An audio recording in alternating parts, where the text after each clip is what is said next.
This would depress the economy at a time of economic boom. We're not going to be doing that in the Senate. The federal minimum wage hasn't been raised in over a decade. While the wealthiest Americans at the very top are earning more and more, wages for most people have stagnated, and working people are suffering.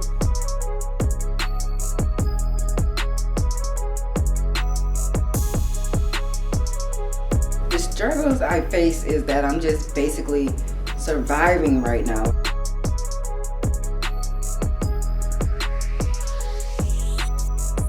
A $15 minimum wage will mean a lot to me because I'll be doing more than just surviving. I'll have cash to pay for a babysitter so that when I do choose to go back to school, I can do that. I'll have enough cash so that the DHS office will tell me that, oh, you no longer can have public assistance because you make enough money. That'll be a good day for me.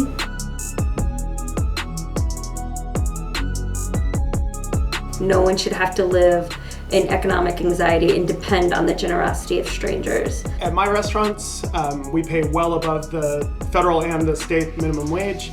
However, are still competing against people who will always pay the minimum that they can. But we really are hoping that the whole market can shift in the direction of workers making more livable wages. $15 an hour plus tips on top means that the tips that I would earn would actually belong to me. They wouldn't count as part of my wage. Having one fair wage means that I can actually have something that I call an economically secure dignity wage. So what will be the economic impact of the Raise the Wage Act? It will raise the wages of millions of low-wage workers who depend on those earnings to make ends meet. Including millions of people of color and women of color who are disproportionately represented in low-wage industries. Further, getting money into the hands of low-wage workers who, because they are often just scraping by, will have no choice but to spend their new earnings on things they need.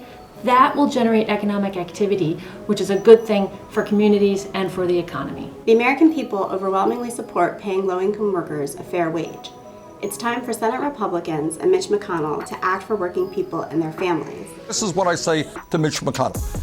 If McConnell wants to vote and his Republican colleagues want to vote against a $15 an hour minimum wage, that is their right as senators.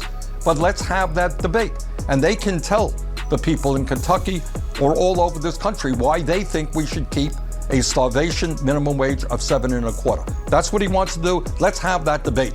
But not to bring that bill to the floor is wrong.